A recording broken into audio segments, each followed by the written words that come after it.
Hey, welcome to another episode of Galaxy Gardens. My name is Chrissy, and this is part 2 of our food preservation series, where we're gonna finally get to those potatoes behind me that have been sitting in this wheelbarrow in our garage for way too long. And we're gonna check them out and we're gonna get them set for storage.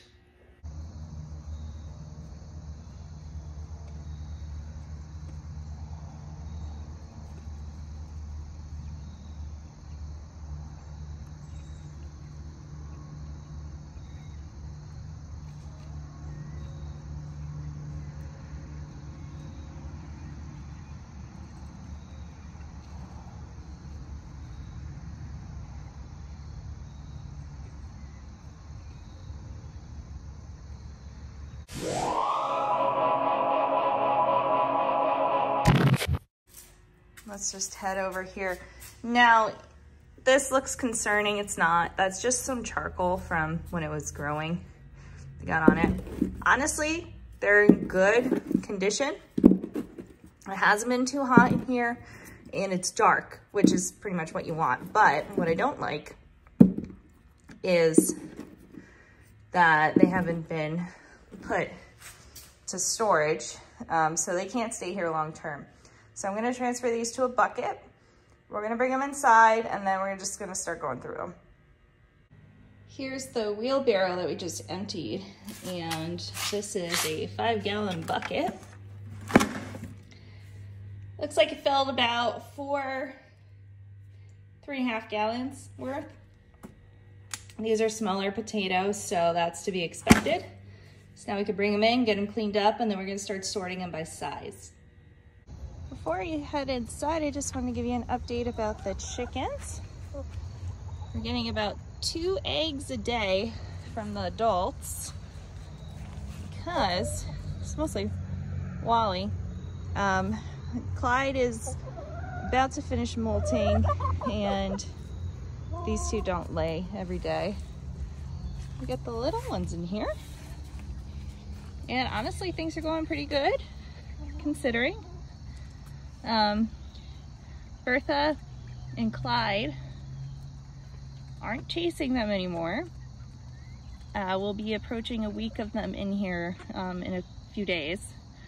They're about half a week in here, and nobody's bleeding, nobody's been injured. Clyde and Bertha will be a little mischievous, but they're not chasing around like they did the first day, which is good. So I said we'll put them in for a week and see what happens. If Clyde and Bertha can't get it together, we'll separate them. But you can see she's a little mischievous. There she goes. But she's not really nipping at him, as I say that. But it's really not that bad. It's gone quite a lot better than it did on Saturday. But they're good. We're putting them all together every day. Clyde's just being a dick. So they're doing good though. They're doing very good. Much more interaction within a few days, and we'll hope they progress. But things are good. I gotta make a swing for them, as well as maybe some more perches. This is Mohawk, although we might change their name to Hairdo. And they're probably as skittish as Puffball is, but they're pretty good. They're pretty good. All right, gotta go pick a couple things. We'll go inside and we'll start on the potatoes. By the way, pro tip when you're harvesting green beans to save the seeds for next year, keep an eye on them and try to grab them when you can tell they're, I don't know what the word is, they seem like more hollow and less crisp. Because sometimes if you let these just dry out in their pod on the plant, the beans don't go good. So got 2 kinds here. It's the Kentucky Wonder Bean. That one that's yellow, or there's a brown one, we'll have to see. I opened up some yesterday that were just like gray, and that's not good. And then this is the jade bush bean, but we have a lot more coming in. But we gotta bring all this inside. We're back inside. It's actually the next day, and we have our potatoes divvied up. So we have 2 containers of what we're gonna be boiling. Out of this batch, there's really only 4 of them that might be worth preserving long term. I was gonna show you 3 ways to store these today. I might only be showing you 2 based on that. And then all of these are gonna get cut up for fries, and that's awesome. So our Baltic Rose potatoes that we're gonna be harvesting probably next weekend, we'll make some more fries out of those. Those are great. But for these types of potatoes, we really like them where you boil them, kind of parboil, I guess, and then we'll put a slit in them. And then when it comes time to like defrost and eat these, they defrost really fast. We'll just throw them in the toaster oven or microwave, and then you can make smashed potatoes. You can crisp them up like fries, baked potatoes, or finish boiling them. So they look really good. So I'm gonna get these cleaned up. We got the oven on, and we're gonna get some water boiling. Today is a no tripod day. I just had a zucchini blow up on my counter because I guess it was day past when we should have eaten it. So no tripod today. We got the oven going to 375. That's all we're gonna need. And we're gonna bake the potatoes until they're not crispy, but they look like they're gonna almost be crispy. We're gonna take them out, cool them down, freeze them, put them in a bag, and then when we go to make them in the future to make fries, they'll crisp up really nice. This is how I like to do my fries. We just cut wedges, and we're gonna soak it in some salt water for about 20 minutes before we pat it dry and put it in the oven. Another option, if you have a potato cutter, you're supposed to give it a little slam, and then you get your more traditional fry shapes. So I did half wedges, we're gonna do half this way. We have our potatoes soaking. I just filled this up, which is why it looks like that. This one's been sitting for about 5 minutes. This took me all of 10 minutes to cut up. It was really easy. Fill it up, gonna wait 20 minutes. I love preserving potatoes because they're so much easier to process than almost anything else we grow. So we're gonna let that go. We're gonna take them out, dry them off, put them on our sheets and bake them.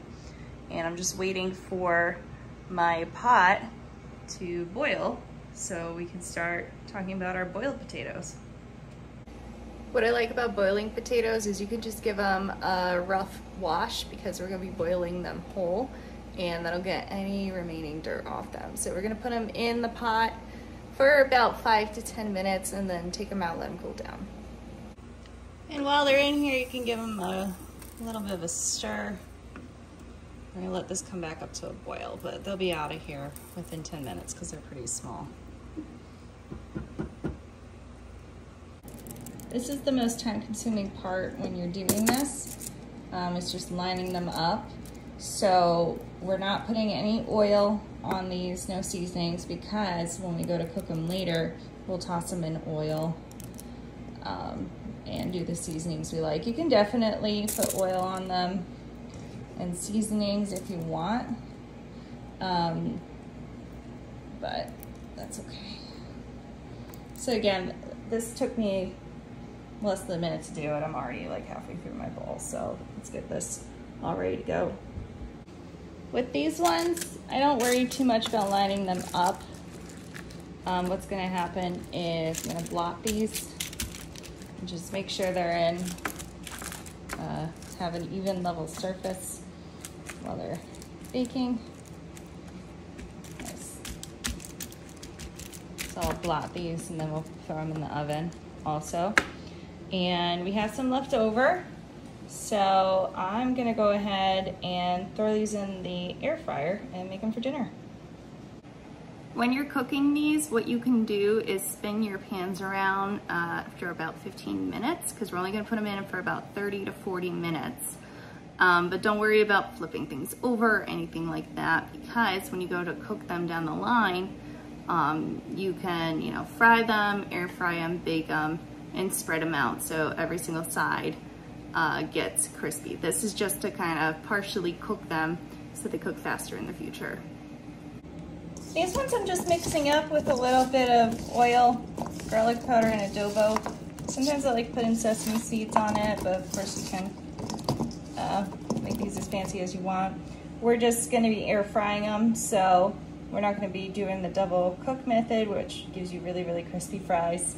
But these will be great. I'm really excited to have them. So I used too big a pot, and this didn't end up coming back to a boil, but I have been checking it, and you're just doing it till it's finger tender. Again, we're not cooking these entirely all the way, but most of the way. So now that the big ones are fork tender, excuse me. Poke it with a fork, fork goes through. You don't really have to try that hard.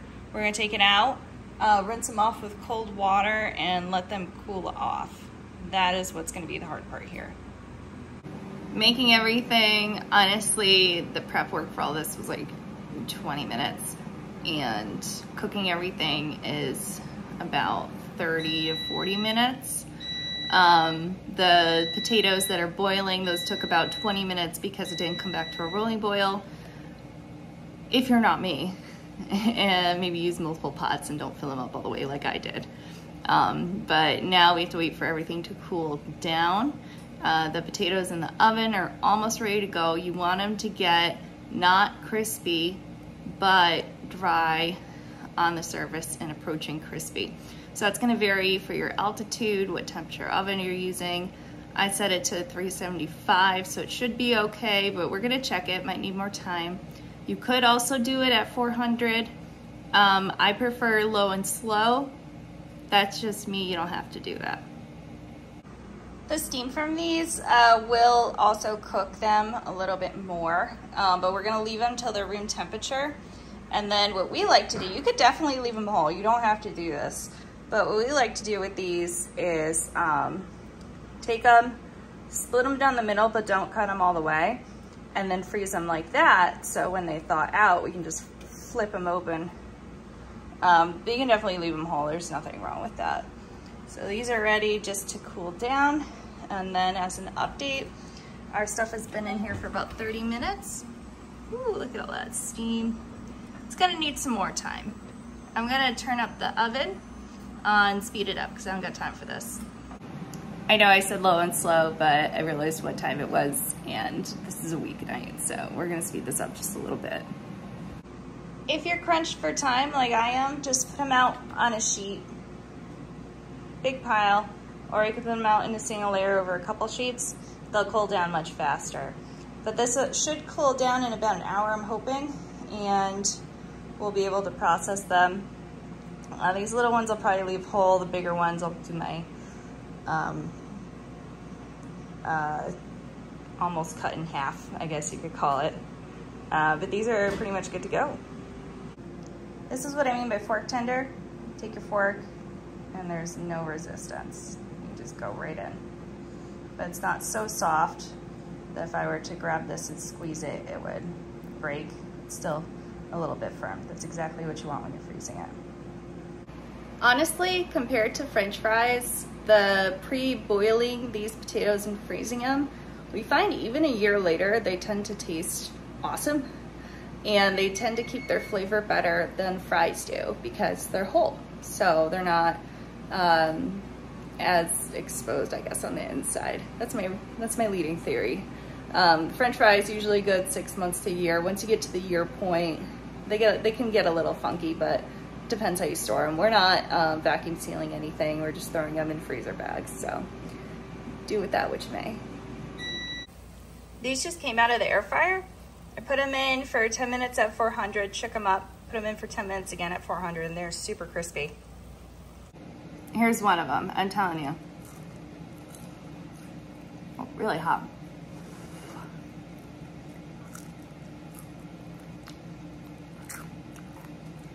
Really good. These are new potatoes to us also. Yukon Gem and Purple Sun. Haven't grown them before. They taste super good. I think they would make also very good mashed potatoes. All right, time's come. These are ready to go. So what we did, because I need this done, because it's late, I just bumped it up to 400, put it in for an extra 10 minutes. So these took more like 40, 50 minutes. Some of them are a little bit crispier than I intended, but the rest of these came out great. So you can see some of them puffed up a little, and they're more dry looking and about halfway to 3/4 cooked. That's exactly what we want. And we come over here, you can see the French fries here have shrunk a little bit. Same thing, they look great. I'll let them cool down before I get them off of here. If you find anything gets stuck, you can definitely put some oil on under them. That's why I like doing wedges, because you don't really have to do that. But these, let's get that. There we go. That is exactly what we want. And I like to leave the skins on. There's good nutrients in potato skins. But once these cool down, we're actually gonna put them in the freezer, just like this. We can stack them up, and they're gonna freeze as is.